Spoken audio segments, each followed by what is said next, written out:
Oggi ci troviamo ad Orino e stiamo andando alla Rocca, che è immersa nel Parco regionale del Campo dei Fiori. La Rocca di Orino è sita su un'altura e quindi in una posizione molto strategica ed è stata soggetta a numerose conquiste nella sua storia, ma essa nasconde anche una leggenda che andremo a scoprire tra poco.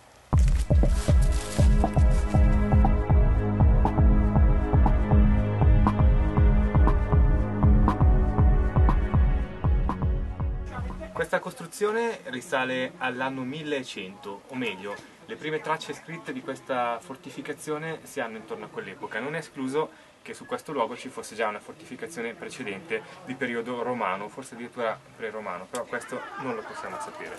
Si presume che già in epoca romana o longobarda fosse un insediamento un po' più limitato a una torre d'avvistamento probabilmente, che era sita all'esterno, su un cocuzzolo all'esterno in cui c'era un torrione di protezione all'ingresso, perché l'ingresso della rocca sta dall'altra parte. Ah, non è Non è questo, cioè questo qui è quello moderno, quello antico dall'altra parte. Questa fortificazione fu costruita per scopi militari, infatti si trova in una posizione che domina gran parte della Valcuglia e anche del confine con la Svizzera.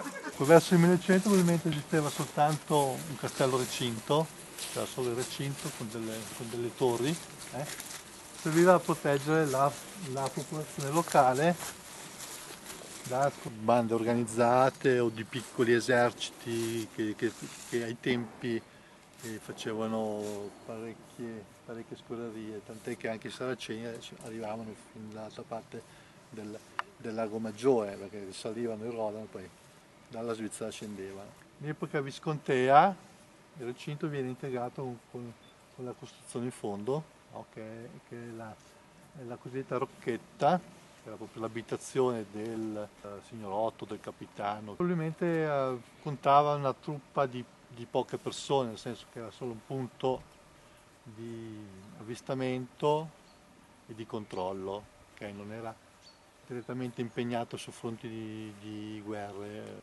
Si trova sul percorso terrestre che collega Bellinzona ad Angera. Bellinzona è sempre stato, sia in epoca romana che pre-romana, un avamposto molto importante perché proteggeva la Lombardia da attacchi che potevano venire dai passi alpini. Tant'è che a Bellinzona ci sono ben 3 castelli ed una murata che taglia tutta quanta la valle. C'era un muro che faceva un 7 in modo da restringere il passaggio a un numero elevato di cavalieri o di attaccanti. Erano costretti a fermarsi, a bloccarsi e poi lì venivano bombardati con sassi, olio bollente, frecce e quant'altro. Si ripartiva su 2 o 3 piani.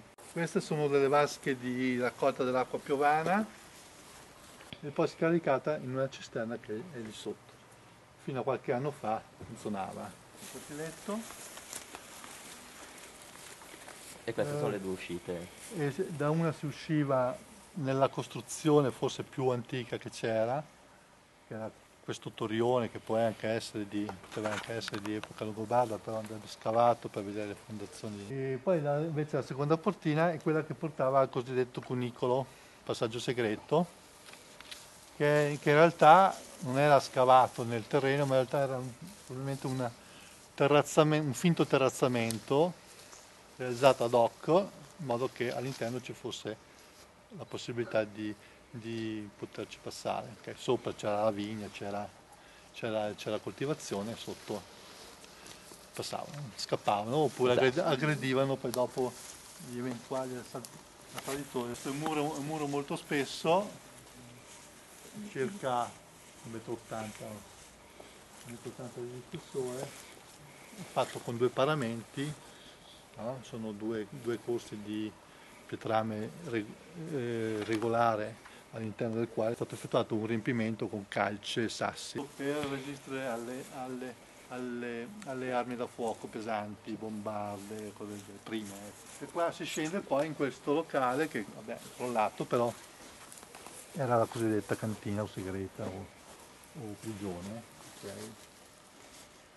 Mentre la torre è quella principale. Quella torre è la classica torre d'angolo difensiva, anche lei, non era abitata, era Sì. proprio un corpo difensivo, ecco. La parte abitata era questa, ma potete immaginarvelo con delle colonnine, degli archi, è la tipica costruzione viscontea, è proprio fatta con uno stampino, sono tutte uguali. Variano soltanto le dimensioni chiaramente. E questo fu il suo uso fino all'incirca al 1500. In quell'epoca cadde preda degli svizzeri, che la occuparono e tentarono di distruggerla, però senza successo. Facciamo un salto avanti di un secolo, intorno al 1600 sappiamo che la rocca esiste ancora, ma non ha più una funzione militare, ha una funzione prevalentemente agricola. I terreni all'interno venivano coltivati e questo ha reso poi molto difficile in seguito a recuperare i reperti, perché chiaramente il terreno è stato smosso e ci sono pochissimi indizi risalenti a quell'epoca. Tra il 1700 e il 1800 la rocca passa di mano tra diverse famiglie di feudatari finché non cade totalmente in disuso. Nel 1912 la rocca, o meglio quello che rimaneva, fu acquistata da un notaio che si mise anche a restaurarla e in alcuni punti la ricostruì anche di nuovo. Per esempio questo restauro, che fu prevalentemente conservativo, aggiunse i merli sulle torri che non facevano parte dell'architettura originaria. Durante la seconda guerra mondiale si dice che in questo luogo fosse nascosto un importante personaggio, non è dato di sapere chi. Facciamo ancora un passo avanti, a tutt'oggi la rocca viene usata per manifestazioni e altri eventi ed è proprietà della famiglia Mascioni. Mi ero messo in mente che questa era una cosa bellissima, anche se era tutta coperta di rovi, però non si vedeva nulla di quello che c'è dentro. Poi con gli attrezzi lì della ditta di mio marito, con dei bei mezzi, perché qui ci sono proprio voluti i trattori, pur stando molto attenti a non rovinare. Quando è apparsa nella sua bellezza abbiamo visto che era proprio bella. Noi eravamo stati qui molti giorni prima con mio marito e c'era metà portone, la parte destra era giù. Ma la particolarità del mio ricordo era che sotto a questo portone c'era un sasso là, dei sassi, non era caduto totalmente sull'erba. E i ragazzi, i miei figli, i miei 3 figli, avevano visto tutto il bianco dell'erba sotto, perché l'erba quando rimane così al buio era diventata bianca. E mio marito fa: andiamo su un po' in fretta a portare via quel mezzo portone, tanto va riparato. La domenica dopo, geometra Masciocchi, così, ragazzi, veniamo su, ma il portone è su, ma il portone è tornato al suo posto. Quella metà portone là, quanti uomini ci vogliono per metterlo su? Uno viene con un... 5 persone almeno. Ecco, non si è saputo mai chi aveva voluto fare una fatica del genere. Abbiamo fatto in fretta anche a chiudere, a sistemare, perché venivano spesso e volentieri i carabinieri, perché qua era diventato un po' il covo anche dei vizietti, insomma. E allora era un po' brutto vedere un po' rovinata la situazione. Tutti i sassi del castello coprivano i muri rimasti, dunque è stato tutto molto ben pulito e come ci insegnano dicono di lasciare come si trova. Sono stati lasciati questi muri, allora lì ci sono leggende di un passaggio che scende alla valle sotto di Cuveglio, che i vecchi dicevano che avevano messo dentro una gallina coi pulcini, qui è uscita là, figuriamoci povera gallina se poteva essere che arrivava giù con i pulcini, però, e lì ci sono però dei sotterranei, qualcosa senz'altro, anzi. Beh, c'è sopra 1 metro, 1,5 metri di maceria, uno strumento per rilevare un sonar, una cosa del genere, un radar per rilevare i vuoti. Abbiamo trovato una tomba lì proprio quasi vicino al castello, verso il muro. Una moneta della Repubblica di Venezia del 500 e una monetina del 1300 dei Visconti. E poi qualcuno il biscione dei Visconti. Dove c'era la... Sì. E lei quando l'ha preso sapeva della storia, della leggenda di Ada e Francesco? Sì, qualcosa, ma sai, eravamo riusciti a fare molto poco perché questi di Orino che avevano le storie, per non tirar fuori i bei libri che possedevano, non ci dicevano niente. Io avrei fatto anche delle richieste, pagando si intende, ma avrei voluto avere. Il vecchissimo prete qui sotto della valle aveva detto, con una pestilenza era andata bruciata, l'archivio della chiesa era andato bruciato e tutte le storie della valle se ne erano andate. Beh, Ada, il grande amore del capitano. Svizzero, cioè quando la valle è stata invasa dai Zanzicchenetti, il capitano tale Marchione aveva la moglie Ada che l'ha tradito e venne uccisa e finì dentro dice la leggenda, a un pozzo con delle lame, con dei tranelli, no, che si usavano una volta. E in più fece rinchiudere il fratello Francesco. Francesco, sì. No, lo fece rinchiudere in una segreta, in una cantina, e quando se ne andò lo lasciò lì a morire lì. Poi ci sono altre storielle, altre storie che più o meno si rifanno a questa situazione. Ma nelle notti di luna, Ada gira per il castello dappertutto, Compaiono questi due fantasmi, vestita lei di e bianco. lui. Poi era venuto un altro che ha fatto insomma una cosa televisiva dove veniva buttata la povera Ada, della storia di Ada, Del fantasma. un manichino l'hanno buttato da là in alto, è venuto giù, questi hanno fatto questa specie di filmino dentro, poi dovevano andare sotto nel piantone e sono tornati indietro pallidi, spaventati, un'aria ci ha spinto indietro, noi non vogliamo più andare giù, tutti pallidi, un accidente. Degli appassionati di ricerca di fantasmi, eccetera, che sulla strada qui sotto con un'apparecchiatura strana, che non so comunque cosa sia, cercavano i fantasmi. Alla fine hanno dovuto scappare perché i fantasmi erano molto arrabbiati. I fantasmi erano rappresentati da dei puntini che davano i numeri. Io non so, è tutta una vita che vengo di notte, di giorno, a tutte le ore, ho dormito, c'è sempre stata solo una grande pace. Io non ho mai avuto il piacere di vederne uno, magari sarebbe anche piaciuto o sarei morta di spavento, però ho visto, ho sentito dei rumori tremendi una notte, era una bella famiglia di cinghiali qui sotto che venivano fuori così. Certo, le notti di luna è meraviglioso qui, però altre cose strane. È tempo di occuparci della sera che ormai è alle porte e la signora Piera ci consiglia di accendere un falò.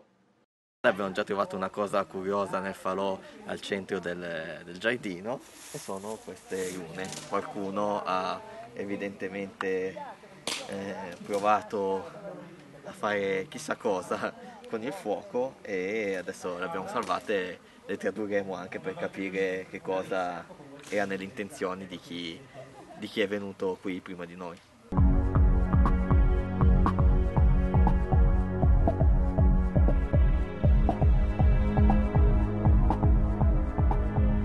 La sera è scesa e adesso vi facciamo vedere la torre principale, che è la torre nel quale alloggeremo la nostra base.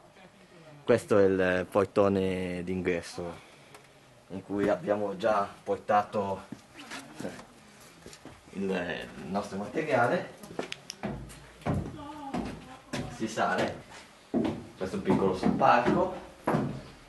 Questa è la postazione nella quale probabilmente instaureremo la nostra base, il nostro campo base, con le finestre, un letto per riposare, ma la torre sale ancora. Questa è, diciamo, il secondo piano, il caminetto, le finestre. Come ci diceva il geometra, è piccola perché è una torre d'osservazione, non era una torre adibita ad abitazione. Quindi ha degli spazi ristretti. Salendo ancora arriviamo, diciamo, alla terrazza finale.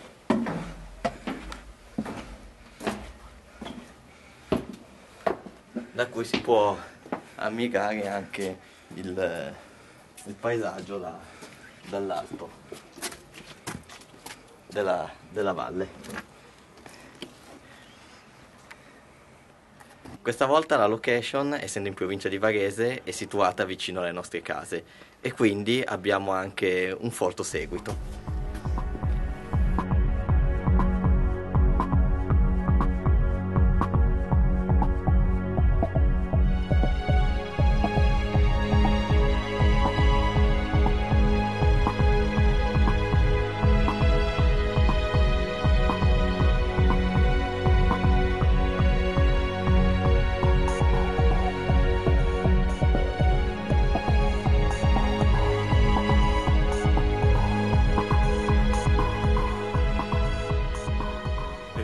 La leggenda legata a questo luogo sono più di una. Un'altra ipotesi sarebbe quella che vede questo capitano delle truppe svizzere, Marchione, uccidere Ada e poi imprigionare il fratello Francesco nelle segrete. E fin qui tutto su due binari paralleli. Se non che in quel periodo stavano calando le truppe spagnole e le truppe svizzere a un certo punto furono costrette a ritirarsi. Marchione era il capitano dei mercenari e furono proprio i mercenari a costringerlo ad abbandonare la Rocca di Orino per tornare verso la loro patria. E fu proprio in questo frangente di fuga che il fratello Francesco fu imprigionato nelle segrete e rimase lì a morire di fame mentre le sue truppe si ritiravano. La Rocca d'Orino non solo racconta della storia di Ada e Francesco, ma c'è un'altra caratteristica che riguarda non solo la rocca, ma tutta la zona. Si dice che questa zona era un luogo sacro per i Celti, un luogo spirituale, tant'è che non molto distante da qui esiste una roccia chiamata Sasso Nero che è stata portata dai ghiacciai nell'antichità e gli archeologi, scavando vicino a questa grande roccia, hanno trovato utensili vari, probabilmente offerte spirituali ai defunti. C'è anche chi dice che addirittura quella roccia sia un altare sacrificale utilizzato dagli antichi druidi. Quindi l'intero complesso è immerso in un ambiente che potrebbe avere molto da raccontare, molto misterioso e interessante.